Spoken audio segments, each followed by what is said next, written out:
As Christians, we've all experienced the fear, the hesitation, the discouragement when it comes to the topic of evangelism. We want to share the gospel with our friends, with our neighbors, with our family members who don't know Christ, but all too often we can feel paralyzed and uncertain about how to actually do that. My guest today is Mack Stiles, and in our conversation, he helps to define what evangelism actually is and offers advice for us as Christians as we seek to share the good news about Jesus with those around us. Along the way, he shares examples about what it looks like to share the gospel well, tips for actually doing that in a practical way, and the story of the time that he tried to share the gospel with Lance Armstrong while sitting in a smash burger. Mack Stiles is the director of Messenger Ministries Inc, an organization that promotes healthy missions around the world. Mack and his family lived in the Middle East for over 20 years as missionaries, and he's also the author of a number of books, including How Do I Get Started in Evangelism, which is part of the 9 Marks Church Questions series from Crossway. Let's get started.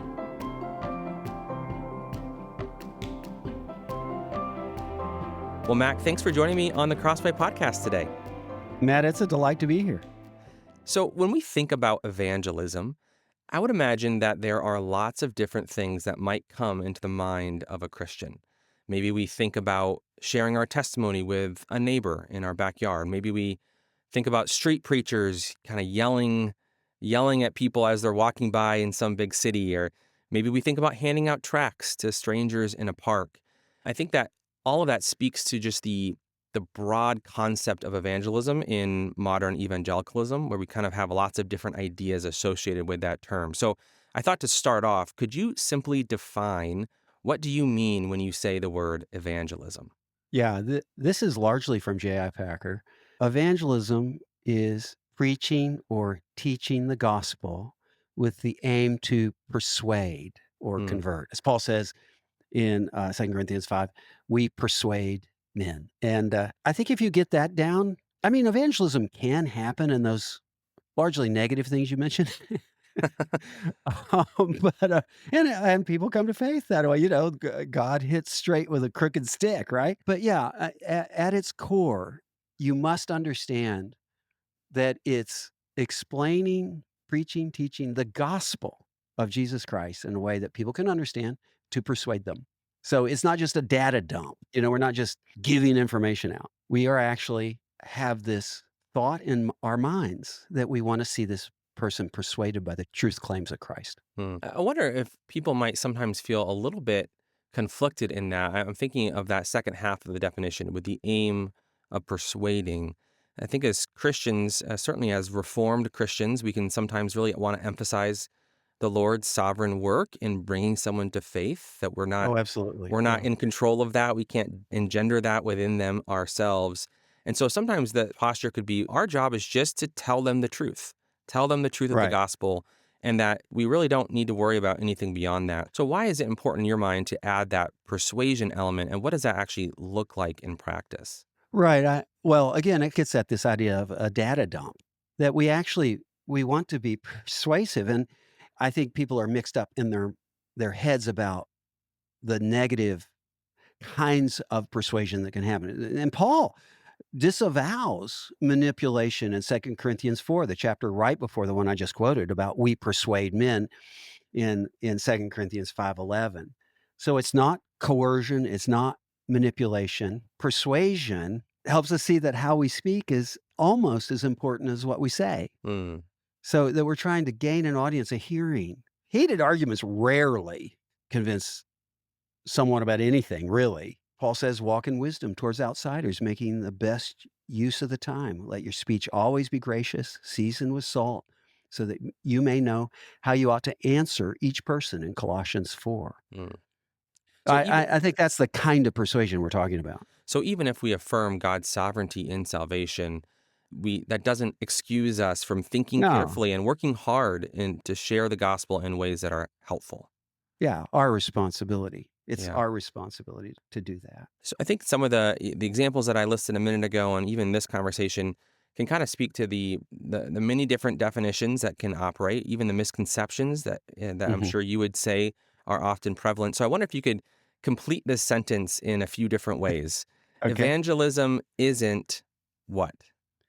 Evangelism is not necessarily sharing a testimony. Evangelism is not necessarily inviting someone to church. Evangelism is not necessarily living a good life. I'd say, especially not that, because evangelism requires that we speak. It's a message of the gospel. The gospel's a message. Now, you can make sure the gospel's included in your testimony. You can make sure that you ask permission or say to someone after you invite them to church, I'd love to talk to you more about what. Now, hopefully, your preacher, every time you invite someone to church, or hopefully your preacher makes the gospel clear. But if not, it's an opportunity to say, let me tell you what I think about spiritual life. Mm, But I think we need to get out of our heads. It's not an event, particularly. The gospel may be there. mm, So that's why I think we need to be sharp on this, Matt. We've really got to be sharp to understand the gospel must be there and explained for it to be evangelism. yeah, that's so helpful. I think 'cause that does touch on the broad swath of things that maybe there's a definition creep here with evangelism sometimes, where there's Uh-huh. other good activities that Christians Sure. do. Good things, all of them good things. Yeah, we want these things to happen. Yeah. So let's talk more about that. So how do you balance, and when you talk about evangelism, when you teach about this, how do you balance the emphasis that you want to make on teaching the message of the gospel, the true history of the gospel in a way that persuades? How do you balance that with things like mercy ministries and practical help and service? And there can be a danger, obviously, to those other good things can kind of, at the worst, overwhelm the actual teaching of the gospel, and that Oh, kind of sure. disappears. But I would imagine some people might be from a tradition or have experiences where they feel like the gospel was proclaimed, but at the expense of addressing people's very real, very physical, obvious, practical needs that they might have right in front of them. And all we did was tell them about Jesus. How do you balance that in your mind? Well, I find that to be actually pretty rare where someone is so oblivious to needs, that they only tell them the gospel. But let's say, it's hypothetical. Mm, I think it's the Bible is clear that the most important thing that needs to happen in a person's life is salvation. Even with great needs, we need to recognize that the gospel brings the kind of change that we want to see happen in people's lives that are merciful in their situations. So it usually happens in a broader sense. Mark Dever talks about how, as a historian, wherever the gospel has gone, it's brought literacy. We did a work. So let me back up in some way. Say, look, I'm utterly supportive of Mercy Ministries. I've done so many things, Matt. You wouldn't believe. We led programs in Guatemala where we worked in an orphanage. We took part in a medical clinic there. We dug fish farms to introduce protein into the diet. We inoculated chickens. We did all, we did all these crazy things out of concern for slash and burn farmers who are desperately poor and often face malnourishment. And we understood that we don't really have a hearing unless we're thoughtful and caring for people, gracious and kind, because we want to walk in line with the gospel, as Paul says in Galatians. mm, But I find that the greater experience is that people take part in mercy ministries without sharing the gospel. So my experience has been we can do mercy ministries much more easily than we can share the gospel. mm, And that we've got to make sure that we're sharing the true gospel with people when we do mercy ministries. Now, do we get it right all the time? No. Are we perfect at that? No. I'm sure there's lots of examples of mistakes. But it's that attempt that we have to always be proclaiming Christ, and that we recognize the statement that we always preach the gospel when necessary, use words is a foolish statement because the yeah. gospel's a message. It requires words. It's like saying, feed the hungry when necessary, use food. So we want to make sure that there is a balance in our minds, and that balance comes from the understanding that the gospel is something that we walk. So Paul's very, very clear about that when he rebukes Peter in Galatians. The statement that he makes in his rebuke of Peter. Remember, Paul was the new kid on the block. Right. But then he says, when he notices Peter's actions, this is in Galatians 2:14, I saw that their conduct was not in step with the truth of the gospel, he rebukes him. Now, that tells us the gospel is a message and a first priority. And the first thing that needs to happen for people's lives, and the most important things, is salvation in Christ. But also that we understand there's ways that we live out the gospel that are commended by the scriptures. And so Mm, we need to be aware of that. So I guess I don't need to look at other people's understanding of that, brother. I think I've gone both ways. I've done some really good, I think, mercy ministries where I look back and I said, I could have been a little sharper in proclaiming Christ in those situations. I had open doors in a prison or at a malnourishment clinic. Anyhow, that's probably a longer answer than you wanted. But that's how I'd go at it. yeah, that's so helpful. I think what I hear you saying is that these two things go hand in hand, and that there's not a conflict between the two of them. They're both coming to their fullness when they're done together. And I think that can apply to both kind of cross-cultural big missions with people who are really in poverty, but even to a neighbor who's struggling to get groceries and being willing to kind of step into the day-to-day life and help in a practical way can win us an audience for actually sharing the gospel, doing actual evangelism. But I think that then topic hits on another concern sometimes that we can feel internally of not wanting our relationships with unbelievers to become something like a project where we're sort of always trying to steer conversations to spiritual things, and we're always taking opportunities that we have to get them saved. And we're worried that could come across as insincere, perhaps, to a friend who just kind of views us as a friend who's trying to help us because they care about us. So how do you navigate that? How do you encourage people who are wrestling with those concerns? I remind them the great need in Christians today is to be bold and clear with the gospel, Mm, honestly. And so I tend to want to talk to people about the Lord that don't know Christ at every moment, but I'm waiting for them to tell me not to, rather mm, than the other way around. I'm not mm-hmm. letting my fears stop me from a conversation because I'm worried about what they might think. And I ask questions. What do you think? Am I bothering you? Is this offensive? I don't mean to be. I want to know. This is important to me, and I think it's important to you. Those are the kind of things I say. Whether it's someone I just met on a flight, on a plane, or my next door neighbor. With our next door neighbor, we he's a great guy. He's a doctor. Calls me over every now and then to fix something help him with his yard or something, and he knows where I am. He knows I'm religious. In fact, I'll even say things like, "We're pretty religious." You just embrace I'll that laugh term. about it. I'll laugh. You better watch out for me. I'm pretty religious. So eventually he asked me a question about it, and there it was. There's the Mm, opportunity. I gave him, it's helpful now. Not everybody can do this. I have a book that's evangelistic called The Truth About Lies. And mm, I start the book out by saying, I'm trying to persuade you about something, about the mm-hmm. relevancy of Jesus in your life. I gave him my book. I said, let's talk about this.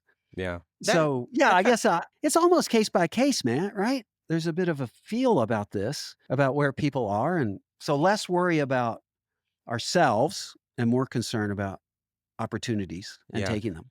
Well, I'm struck too in some of the examples you shared, that you're kind of being pretty upfront from the beginning, even pretty early It's on in a easier. relationship. Yeah. And I can think it could be a lot harder for us if we've been neighbors with this person for 5 years, and then all of a Yeah, right. sudden we try to introduce this new thing that maybe we've never mentioned before. Yeah. That's where we might run into this feels pretty awkward or hard. But if we just lead with that from the beginning, then it's just kind of it's part of who we are. I'm a Yeah. Christian. Yeah. It's funny. I got a high school reunion coming up, 50th high school reunion in my hometown in Western Kentucky. And they just sent the list of people who've died, Oh, wow. and it's long. And like a lot of people did, I knew, yeah, like your high school people, but you know how you keep up with all of them. I mean, there's probably 70 people on this list of people that have Mm, died. And I was like, man, I got to tell these people, what am I going to do? Which is easy with a high school because I was so wild and, out of control in high uh. school, and so when I tell people, they say, "What have you been doing?" I say, "I've become a Christian." First thing out of my mouth, because they knew my life back then. Mm, I was pretty flamboyant about that. So there's opportunities that arise that are bigger than others and better mm. than others. So take them. Yeah. Relatives, how many most of us have non-Christian relatives. Most of us have a majority of non-Christian relatives, and so there's incredible opportunities to write your relatives, say, "Hey, I wanna talk to you about this," or Mm. keeping in contact with people. Well, anyhow, Yeah. So they're all what around us. you've already alluded to this, but one of probably the primary reasons, if not the primary reason, that we as Christians sometimes struggle to actually do evangelism, to actually share the gospel, whether it's with that neighbor or with a relative, is because we're afraid. We're Oh, afraid of yeah. being perceived as awkward or weird, Right. or afraid of being just straight up rejected. So, two questions for you, Mac, as the evangelism expert that we all know you to be. Through Uh, through great mistakes, right? well, so Many errors. do you ever struggle with feeling afraid to share the gospel with somebody? And then how do you combat that in yourself, or how should we combat that as we struggle with this? Oh, I utterly feel afraid every time. I think evangelism's always pushing the ball uphill. And I'm a great people pleaser. It's a sin, to be a people pleaser. I want people to like me, right? Hmm. And so I fear rejection. I used to fear not knowing what to say or saying something dumb. I don't think that much anymore. Hmm. Then that Um, probably comes from experience. You've just done this yeah, yeah. more. I mean, there's a limited number of questions, really. I mean, Hmm. so yeah, I think I fear rejection mostly. And how do I combat it is to remember Paul of Tarsus, the apostle, prayed for boldness. Hmm. Can you imagine? Paul's in jail, pray for me that I will be bold and speak the gospel clearly. So Paul wants prayer for boldness and clarity. How much more do we need boldness and clarity? And I combat it by praying. And when I'm in situations, I pray. I pray, Lord, give me words, or open a door, or help me say the right thing, or help me see this person as someone who has the potential of knowing you. So I think if the Lord's on your heart, that's one big part of it. And to be so in love with Jesus, this is the big deal for me, man. It's kind of a soapbox. It's why methods are bankrupt in the end.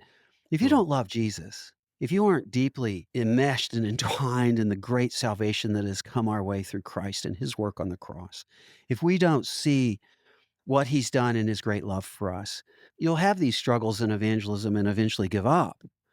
But to be so in love with Jesus, you want the world to know, you want people to know what you've discovered in him. And the reality of Christ, if it's with you day to day, is something that makes you want to tell other people about it that you meet. And so the way forward, the best way to combat our fears in evangelism is to push those fears out with the love of Christ. So does that make sense? Those Yeah. two things, prayer and the love of God? Yeah. And you mentioned too, I think sometimes our fear can be related to saying the wrong thing. And we Uh-huh. we maybe are even less afraid of how I'm going to be perceived. I'm more afraid of maybe representing the gospel poorly, or Right. Christians poorly, and Right. encouraging a misunderstanding perhaps. So how do you know how to keep pushing in a conversation or keep going versus when to back off and give someone space? That's one of those areas that we don't, if we haven't done Yeah, this a yeah, lot, we no, might no, I wonder. know. Yeah, no, I think I ask questions. I say, "Look, I don't wanna offend you. Does this offend you? Hey, am I being too pushy? Or, is this bothering you?" And if they say, "Yeah, I don't know if I wanna talk about this," I'll go, "Why? How come? What?" And actually, it might even be a better conversation. Hmm. I think if you tell people you don't wanna offend them, most people have spiritual interests, Hmm. spiritual thoughts. And I think it's good to ask people what they think, or what their experiences are. I love the question, "What's your spiritual background? What's your faith background?" Those kind of questions are really helpful. Yeah. Yeah, maybe that's a good question. Like, so say you're talking to a neighbor, say that's probably a fairly common, almost universal kind of experience where there's somebody in our neighborhood that we have some interactions with who isn't a believer. How would Uh-huh. you suggest that someone start a spiritual conversation with that person? Yeah, I like the question, "What's your faith background?" And I'm a Muslim. "Oh, yeah. Which mosque do you attend here?" Are you at so my across the street neighbor is Muslim guy in Pakistan, and, I'm trying to build bridges with them. They're very wary of us because they knew we were missionaries in Dubai and Iraq. Hmm. But on Ramadan, I took them over some Ramadan candies, just bridging.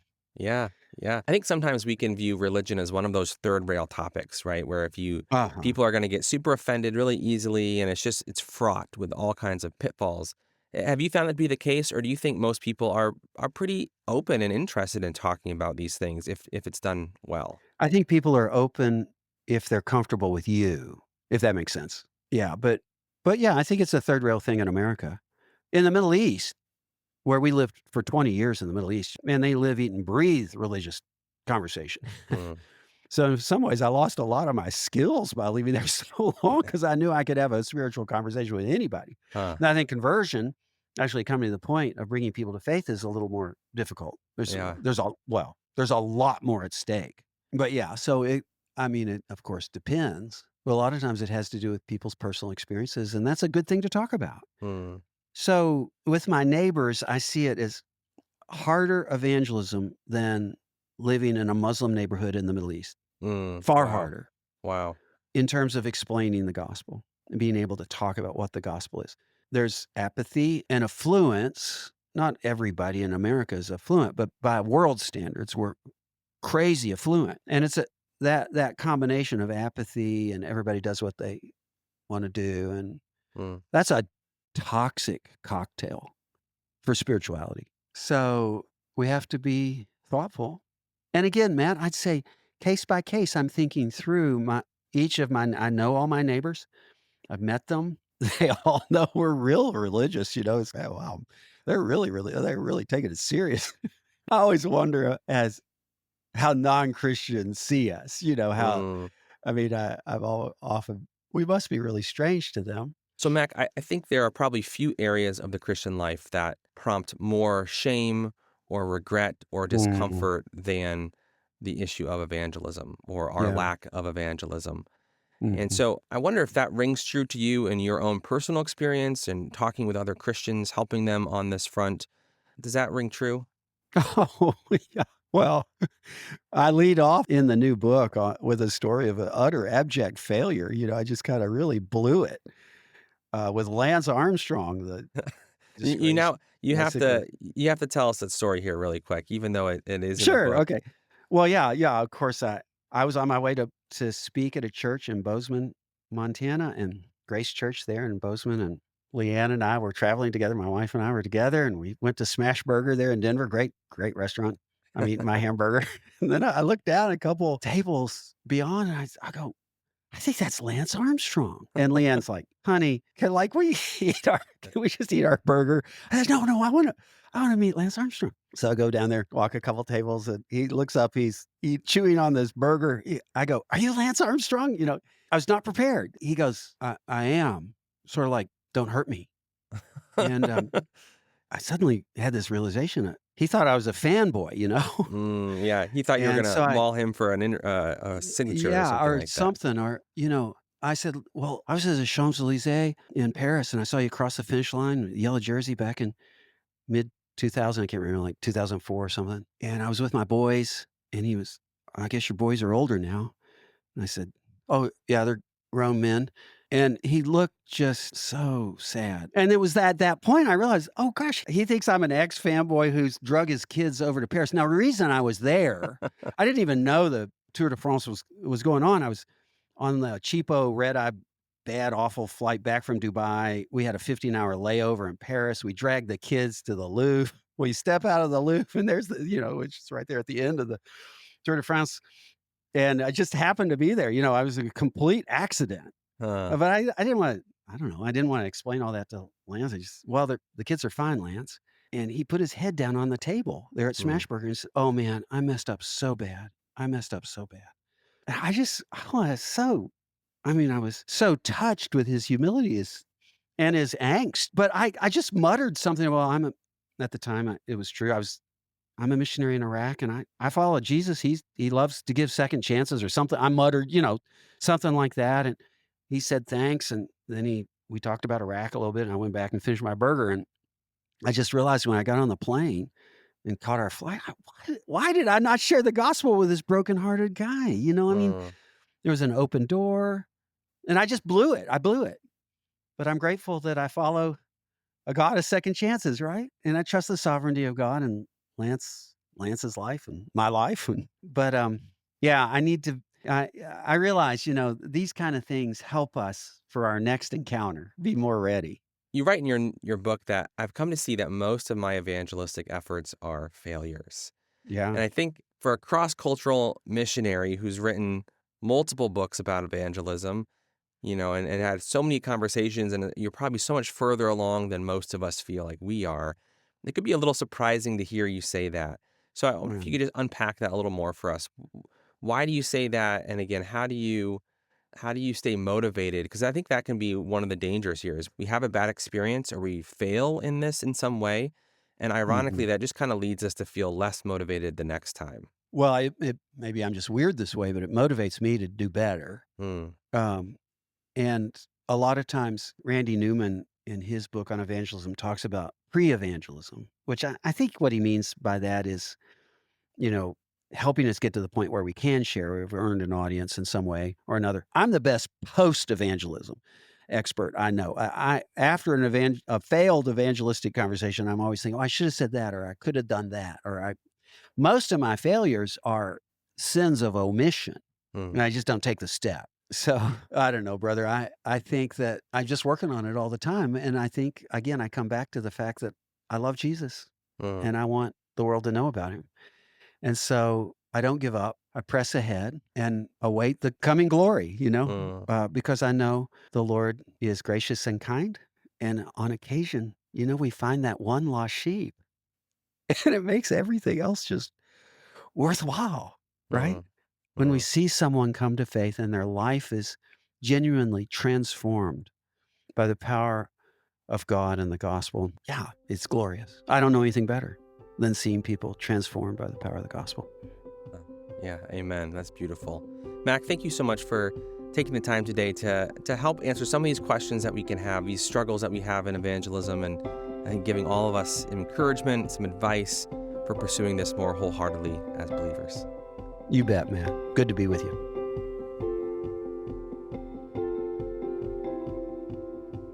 That was Mack Stiles on doing evangelism. For more, be sure to check out his new book with Crossway, How Do I Get Started in Evangelism, which is part of the 9 Marks Church Questions series. Pick up a print copy of the book for 30% off, or get the ebook for 50% off directly from Crossway by visiting crossway.org/plus. If you like this interview, check out a conversation I had with Isaac Adams entitled, Help, I'm Afraid to Share My Faith. To listen, click the link in the show notes or search for the episode in Apple Podcasts, Spotify, or wherever you listen. For more audio content like this, subscribe to the Crossway Podcast on Apple Podcasts, Spotify, or your favorite podcast player. If you enjoyed this episode, consider sharing it with a friend and leaving us a review. Crossway is a not-for-profit Christian ministry that exists solely for the purpose of proclaiming the truth of God's Word through publishing gospel-centered content. Visit us today at crossway.org.